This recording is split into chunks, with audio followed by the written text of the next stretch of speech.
Kill all, it's me, Kinghuman. And this is going to be a crappy video. I can feel it in my bones. But maybe somebody will learn something from it, so stick around. Okay, what is it? I've been watching this reality show on TV about these guys that go around and buy these mini storage units. You know, people didn't pay their storage fees or their bills, and these guys go in and buy it. And they find all this treasure in there and make a bunch of money. Well, I used to do that back in the day. I used to do that, and I used to do a bunch of other things I'll tell you in a minute. But I used to do the mini storage auctions, and I'll tell you what, it's not the gravy they make it look like on TV. Because you buy these things, and they're full of garbage. You have to kiss a lot of frogs in mini storage auction business to find your prints. And what I mean by that is, yeah, you can find treasures here or there, and I've done it. But the amount of garbage you have to haul away, because when you buy that mini storage auction, you have to clean everything out of it. The good, the bad, and the ugly. And out of that, you've got 90% of it goes to the dumps. The rats have gotten into it. You've got rat-eaten, flea-bitten, infested bed bug mattresses you got to take to the dumps. You need a truck. You need a warehouse. You need a big place where you can store all the crap. And then you got dump fees on top of it you got to take to the dumps. So, you know, these guys are showing you, hey, you buy this, we paid $300 for this mini storage unit and we made $3,000 off of it. Well, I guarantee you, they bought a lot of other mini storage auction units that they're not showing you that they lost money on. Plus, they're not making $3,000 when you take out the dump fees, you know, and the expenses of running that business, the warehouse and the truck and the, you know, believe me, it's a freaking nightmare. I hated mini storage auctions. Even though I made money at it, it wasn't worth the effort. It's a lot of work. Better than the mini storage auction was the post office auctions that I used to go to back in the day. Now, when I say back in the day, this is like 84 years ago that I used to do this. Back when I was a kid, and I just hustled my ass off.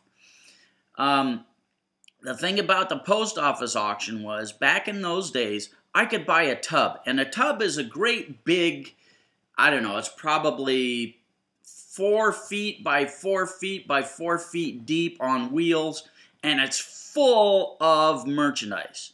Usually it's brand new merchandise, and it's all stuff that is undeliverable by the post office, and they just auction it off. Now, back in the day, I could buy a tub for between $15 and $30. And on a regular basis, I would turn that tub into a couple of grand easy. So you buy 4 tubs, and you got bank. And there's very minimal waste compared to a storage auction. So, and I could do that with my van. I didn't have to have a big, huge truck. I just had a van. I could fit 4 tubs in my van easy. And that was plenty to last me till the next month's auction. So, anyway, for example, I can remember one tub in particular I bought for, I think it was $30, and I pulled out a kendo suit that sold for a couple of $100. I pulled out a survival suit, which is something that's used on a commercial fishing boat. You put it on. Anyway, that sold for a couple of $100. I pulled out a commercial hot dog machine. That sold for a couple of $100. I pulled out a little box of these pitching wedge heads for golf clubs. Sold that to the local pro shop for a couple of $100. The whole thing added up to a couple of grand like that. And it's so easy. I would take the new stuff and I would go into the shops and things, and I had a card printed up saying I was a surplus dealer. And for instance, the pitching heads, I walked into the pro shop and I said, hey, what do you think of these? And I set them down. And the guy, oh, these are ba ba ba ba ba ba. I know dick about golf. I'm not old enough to golf yet, so. And the guy was real warm and runny for those pitching wedge heads. And I said, what would you be paying for these if you had to buy them? And the guy said, well, we'd have to buy these for $600. And I go, well, if you give me $200, would that make you happy? He goes, that'd be great. $200, boom, right then and there. Cash money in my pocket, I'm out the door. So that's the post office auction in a nutshell. The other one I used to make huge money with was the customs auctions. And the customs auctions were huge quantities of brand new merchandise coming in from out of the country. For example, there was always a lot of clothing, like sports jackets and dress shirts and all kinds of things. Pallets and pallets of them. So you're bidding, and they have one sample sitting out. And then the catalog will say, we've got, 5 more in the warehouse. 5 more meaning 5 more pallets. So people would freak out when the bidding got over $1,000, but they were too stupid to do the math and figure out that people were buying these brand new dress shirts for like 22 cents a piece after you do the math. Now you can go into any shop, any freaking department store, and go to their buying manager and say, look, you guys are carrying this same brand shirt. They're costing you $10 each, wholesale. We've got 520 of them.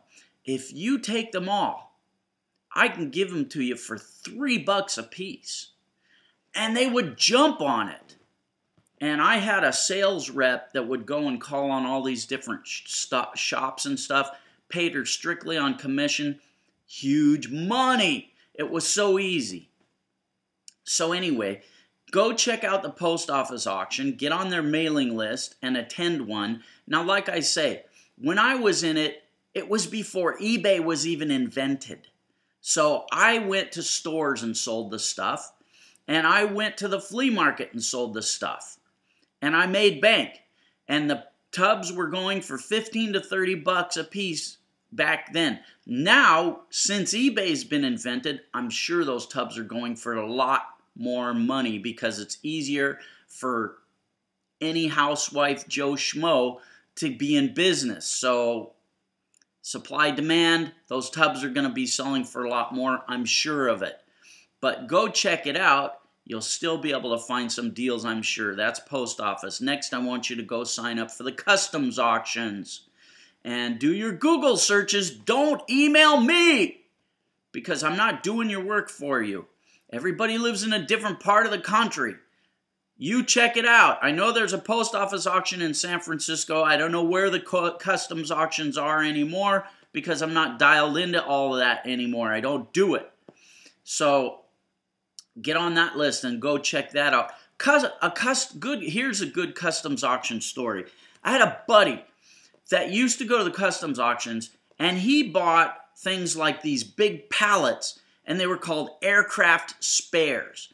What it was big jet engine parts from an airplane. And he would look and he would see that the invoice was with the thing that the spares that they were selling, which meant he had the contact information for the company that bought all that crap. And invariably what happens is some big corporation bought this stuff, and the guy whose job it was to pay the customs duty dropped the ball, and they lost their shipment in customs. So now he would buy this thing for like $10, $15 because nobody wanted to move it. It was big and heavy, and nobody could sell it. It was like, what do you do with it? He would grab the sheet of paper, call up the head of that company and say, hey, I got your aircraft parts.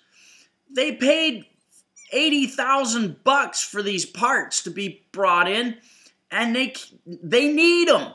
And here my buddy's going, yeah, I got your parts. You want them? $2,000. The guy goes, oh man, okay. What can I do? You got me by the short and curlies. Here's your $2,000. It was found money. But anyway, there's another story. Post office auction, customs auction, better than the mini storage. Get on it. Give it a try. Booyakasha. I told you to give it a try. Go try it. Talk to you later.